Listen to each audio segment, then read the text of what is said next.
Ketten ko bur rabbidude kon ganin do bay mi wi boycotté di élection di recensement ji do on wadu non. Voilà pourquoi vous m'appelez, je vous réponds pas. Parce que dans une lutte goto, nous n'avons pas les mêmes messages. Si nous boycottez, vous dites encourager.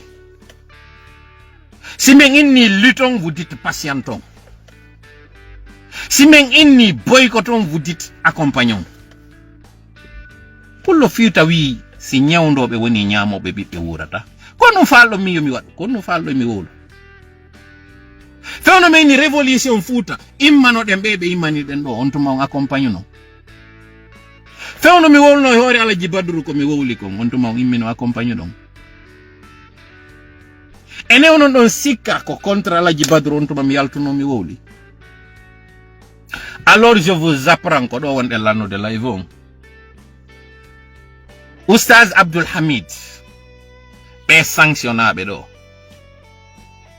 Si tawi ko gonga ko be sanctionnera do kon ko paske be fewti wi labe ko jamfante idon andi sanction be ben hino wowli ko buri dum wonde grave sanction be ben Alaji Abdul Hamid o Oustaz Abdul Hamid o teacher Abdul Hamid hande do be sanctionnama yahama inna be natata e juule de paske be fewti be ni enen labe ko jamfante kambe ko dum be wi eni enen labe ko en jamfante ko dum be wi be sanctionna ha be inna be natata e juulirde. Alors je vous dis sanctionnu be ben et je nomme la personne Alaji Badru hino wowli ko buri dum wonde grave et j'ai les preuves de ce que je suis en train de dire. Kombe non be fewti be yewti na labe dey ko kambe be labe ben fewti be pita ben wowli e hore pita ben koko mi yiwdon mi windi do min tigi windi on pos que les gens de pita sont des brutes. Alaji Badru l'a dit. Naka di labe be wowli dun dey naka di e téléphone be noddi goddo be sowndi mo dun dey be tumbi hakkunde pita e événement tawno do ko donkin khalifa on be fewtiti yimbe pita be inni pita c'est des brutes be insiste kanyum kadi ko be wowli don kon dey. Je vous dis pendant que wondo e wowlde do yo be rétablisse mabbe fop no wowlude do injustice mo mawbe hebi parce que innama exagérama. Alors moi je vous dis kanyum wiwbe be yo be do sanctionner wadi kadi habe sanctionna ari tumbike pita dans un événement religieux be fewtiti pita be ni les gens de pita sont des brutes. Il a dit 2 fois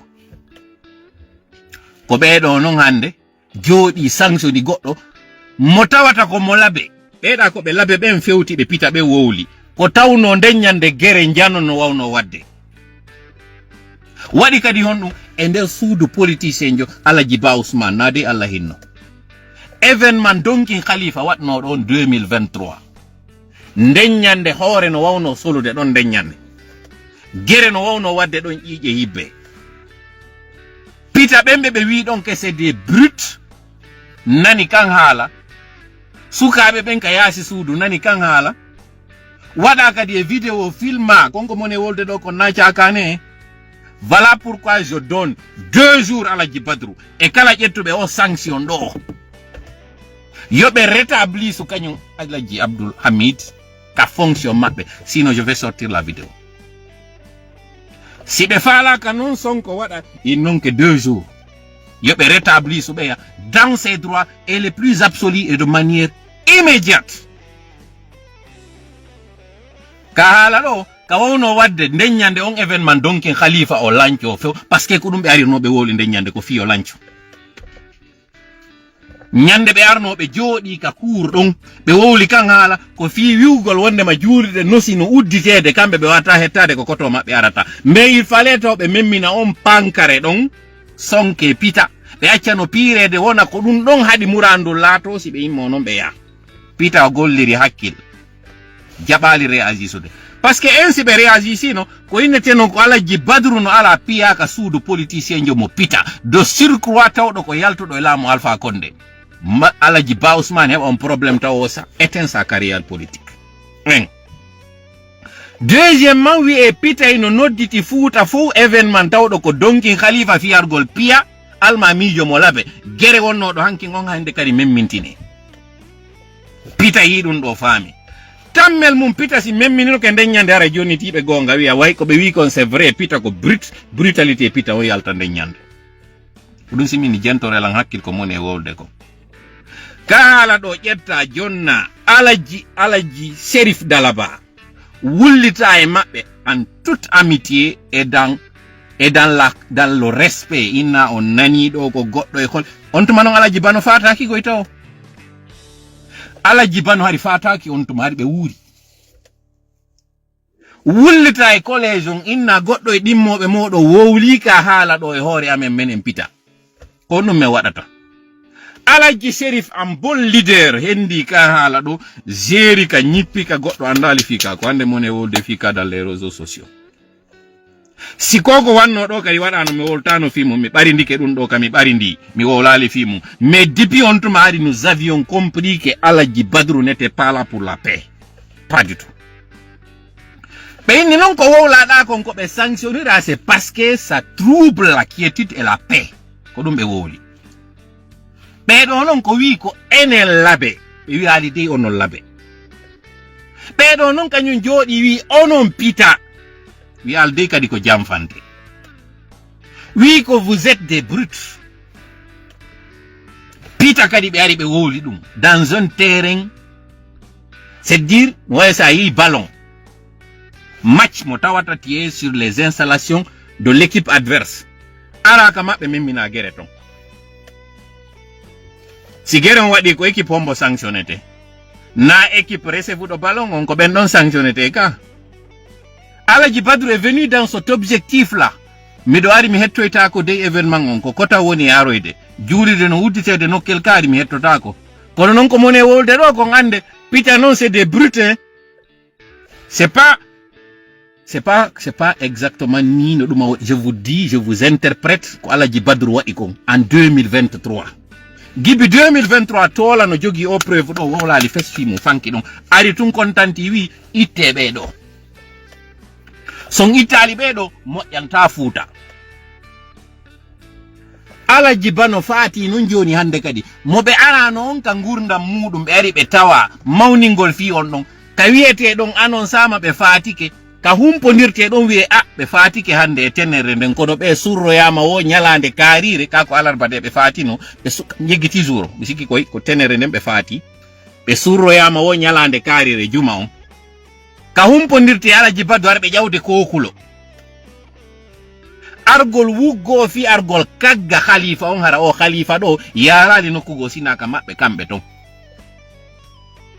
fi koforu mabbe ndube wadi ndum après ka be wadi kudeta e hore Alaji Ousmane Fatako fure may don kambe be wadi wo kudeta e fureji Alaji Badru be yeyi Fatako be wadi kudeta e hore Alaji Ousmane Fatako be jetti Alaji Alseni be joddine be kanden jullere don on kudeta don be réussisimo jonnon be arde be wada deuxième kudeta on après ka be wadi moy hore coordination be arde be wada mo kanyum kadi e hore alma mako Fouta ngum le même Alaji Badru a réussi son kudeta be ni a joni lawi ke mi batiki acci joni mi hewta yewti den le même Alaji Badru yawnobe ben jododi e Bassirou en e Jiga en e nandube mabbe yewta fi yo taw ko kanyum Alaji ben jonfo jonnete alma mako ngum le même qui a comploté tout ça ko be do ari inni be do ko wadi kon c'est contre la quiétude de la paix et la cohésion entre les gens de Fouta. Alaji Badru qui s'est senti visé fewndo Aliou Ba fewtiti autorité religieuse yi wi don de'i do Bamadino wadde ko woni wadde qui a comploté ha kanko Aliou Ba nada ka kaso hande do o wadi photo kanyum Alaji Badru kabe wondi kanyum e mabbe be wadube oduma do wietebe Alaji Moutar e kanyum makko kanko usu Jiga do fi au projet de constitution ido fop on andari. Donc je récapitule, Alaji Badru est en train de faire tout fi Alaji Selulano.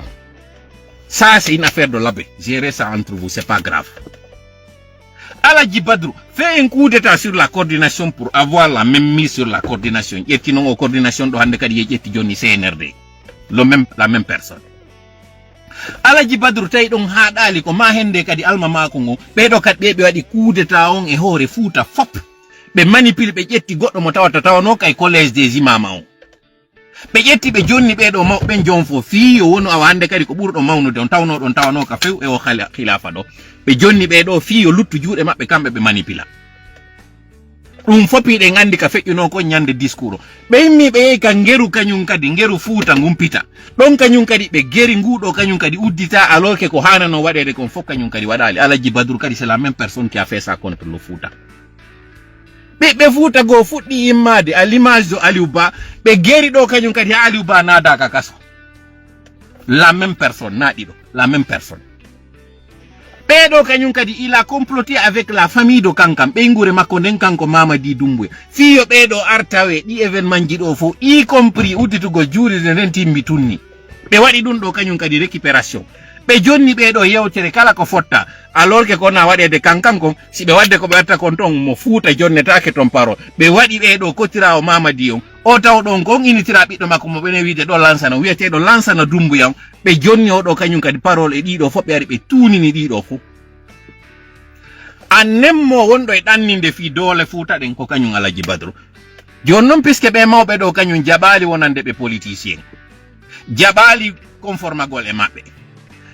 Et j'allais oublier mawbe zawiya ben e mawbe kula ben fewndo innano do donking parce que apparemment kambe be wadi action ji mabbe di wo donking hebi donking nandi c'est le meilleur moment pour lui fewndo be yawno juuloy juulali nyande innano nen ko nen nyande laamu ngu wiyo juule be addi be jo'ini be ka gendarmerie be wi ka gendarmerie be naba be jo'ino ya yeso gouverneur on be do wani wada be prisonnier tay ko maabe jeejane be do hetto dum do fo c'est parce que Aladji Badru no décidi tak goddo wonali tun e ley koyde amen hande kadi wata wonde fu e nder Fouta yetelam be do ko no faalon tola ar hande kadi wowla do yetelam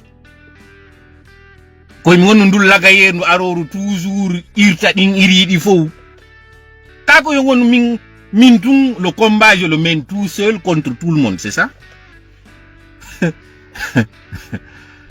Away kono mi teddina on do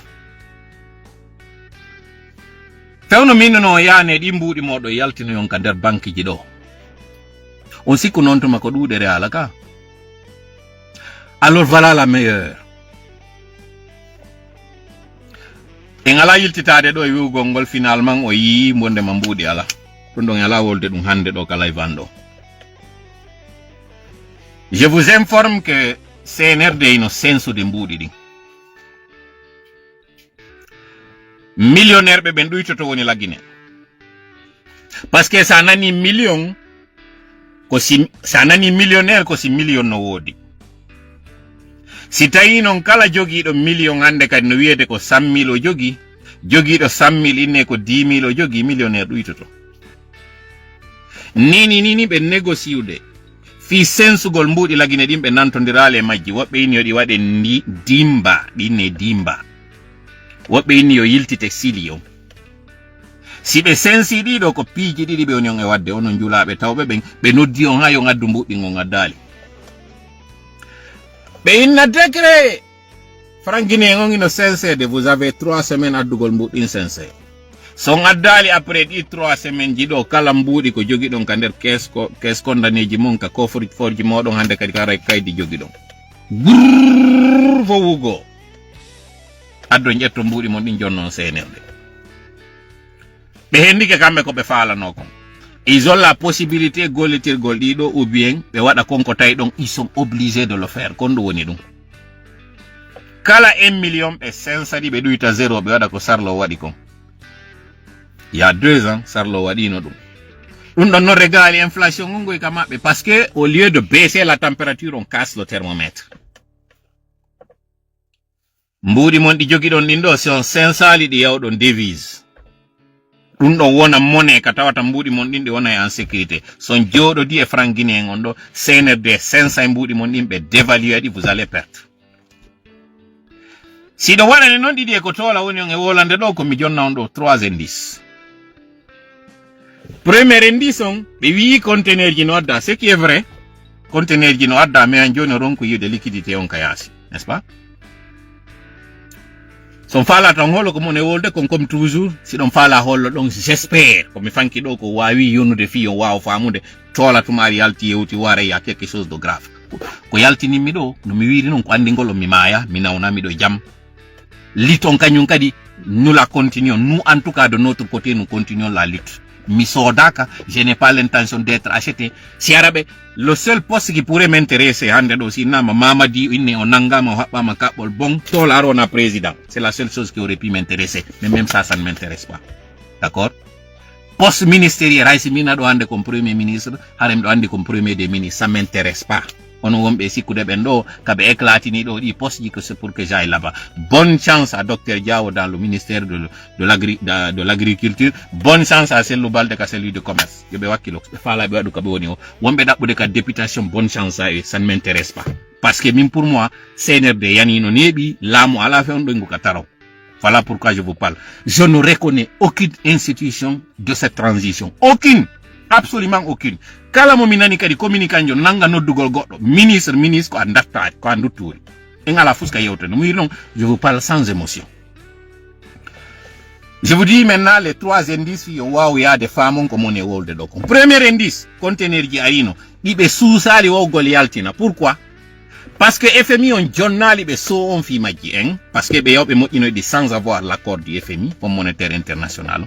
2 France kanyum kadi jonnali be accord on fi change gol moƴƴi, parce que si be change franc on, le franc est adossé à la France. On nani en Soudamaro e sa ino yewta do inna wondema be yeyi négocier gol France, parce que be fala ittude yo mbuudi ɗin yo waɗe Chine fi yo tawande kadi ko France moƴƴinanta ko Allemagne wo e waɗande lagine biyeji mabɓe ɗi.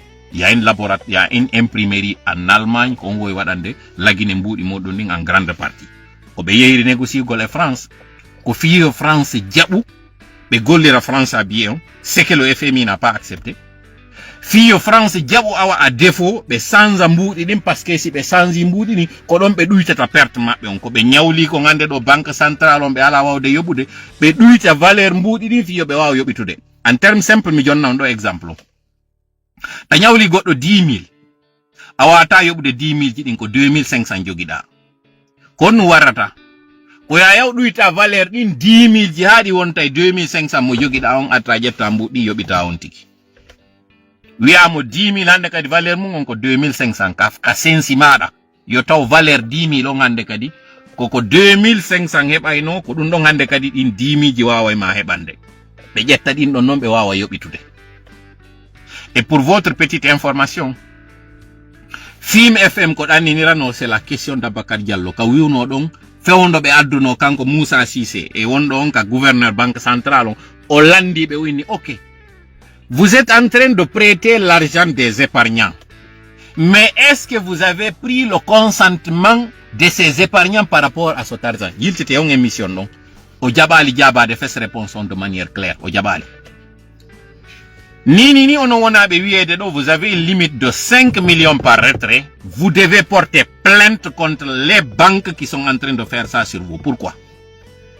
Be yetti mbudi modon dimbe yebe gollitiri ka tawata c'est une opération mo be hebay no intérêt mum, parce que y a un intérêt, y a dire kono be dum be nyawli ke banque centrale on kanyum CNRD contre un intérêt ari to no tonto mo be hebay no ko kambe hettata on intérêt don kanyum banque centrale on. Maintenant qu'il y a eu perte par rapport à l'opération kono woni sibiso de hande do perdon. Si on porte plainte au Lagine, Wawali Prospero de aller au niveau des juridictions supranationales, porter une plainte contre les banques guinéennes. Pourquoi? Parce que ce sont vos... Ils sont en train d'utiliser l'argent du contribuable. Le CNRD a fini avec l'argent du contribuable. Maintenant, c'est l'argent de l'économisable qu'ils sont en train d'utiliser. C'est-à-dire, c'est votre argent que le CNRD est en train d'utiliser aujourd'hui. Sans votre consentement. Et puisque vous avez un contrat avec les banques, il y a un compte épargne et il y a un compte opération. Puisque ce sont votre argent, votre capital opération qui sont en train d'utiliser, c'est votre droit d'avoir accès à ces capitaux, à cet argent, à chaque fois que vous voulez accéder à cet argent. Faute de le faire, c'est vous qui allez exiger des pénalités à la banque qui vous a empêché d'avoir accès à votre fonds. Je reprends. La différence entre un compte épargne et un compte opération, c'est que le compte épargne, comme on dit, c'est pour fructifier l'argent. Ce qui veut dire qu'il y a une échéance, il y a un terme. Lorsque vous déposez l'argent, vous dites que l'échéance est 2 ans. Si vous venez prendre l'argent, faire un retrait avant les 2 ans, c'est vous qui allez être pénalisé. Ça, c'est une loi bancaire. Lorsque vous attendez la maturité du terme, vous venez, on vous donne votre argent plus un intérêt, ou bien on vous demande est-ce que vous voulez toujours nous confier l'argent? Si vous dites oui, donc l'intérêt continue d'augmenter et de fructifier.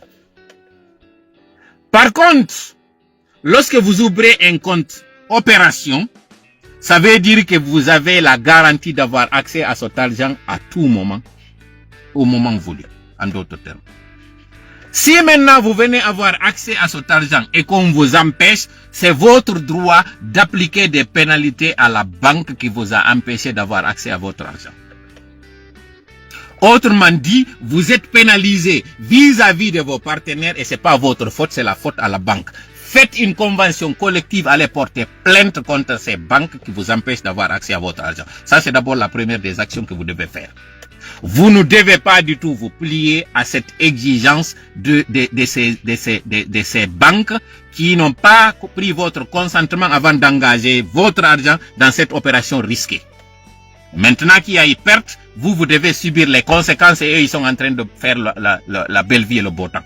N'acceptez pas cela. En bon client, c'est votre droit d'aller porter plainte contre BNP Paribas, toutes les banques en tout cas qui endossent les banques guinéennes. Toutes. Si votre compte, c'est un compte opération et que vous n'avez pas accès à votre argent, les conséquences, les méfaits du fait que vous n'avez pas eu accès, c'est à la banque de vous payer les dédommagements, pas à vous de subir. Donc, ce que Baouri a dit, que vous n'allez pas avoir plus de 5 millions par jour, cela ne figurait pas dans vos contrats lorsque vous êtes allé souscrire à des comptes.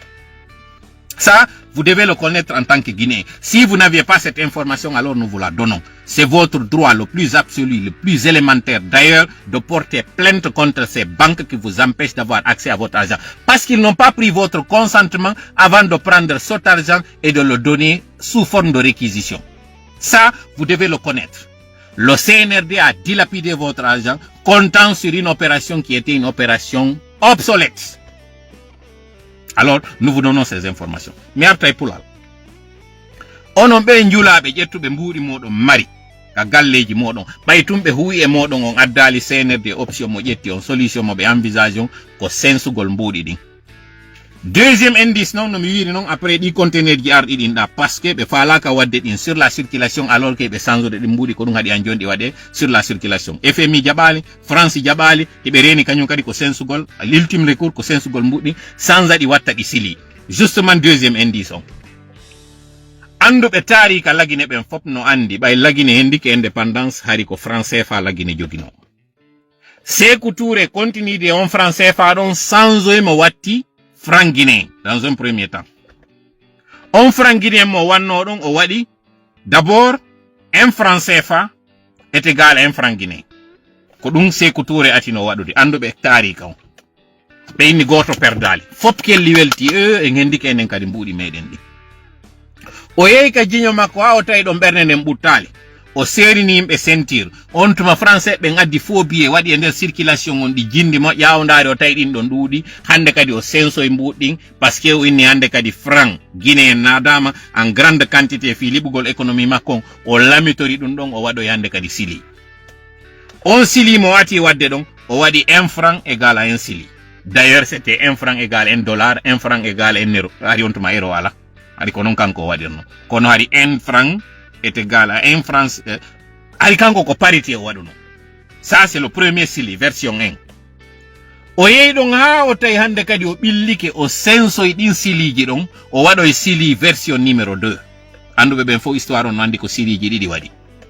on silimo waɗoy ɗon non o devali hande kadi o ɗuyti mbuuɗi ɗin parce que ta yimɓe ɓe woni ɓilliɓe o ñaami mbuuɗi ɗin o dépense ɗi o ñaamiri wa bono o jooɗoriki hande kadi wattogo mbuuɗi ɗin valeur majji ɗuyti on tuma yimɓe ɓe perdi yehi ha ɓay o maayi Lansana Conté ƴetti laamu ngu ndaari tawi keesji ɗin mbuuɗi ala nder ton sifano yirɗon ɓeeɗo kañum kadi ƴettirini laamu ngu on ɗon Sékou Lansana Conté ati waɗugol en 1985 sinami faayu ɓe sensi on tuma noon ɓe wi e sili numéro 2 on ɓe aɗo hande kadi noon e franc guinéen on kañum kadi ɓe artiti e franc guinéen lande on tuma njulaɓe ɓen fop mi jogaki ɗo chiffre no mbuɗɗin sensirano non mais kala marnoɗo 1 million finalement hande kadi ɓay calcul o waɗama en terme de valeur tawano e nder 1 million kala guinéen jo arno perdi 950 000 ko 50 000 francs mbuuɗi neɗɗo on hettori fewno ka mbuuɗi ɗin sincété en 85 ou en 86 je sais pas exactement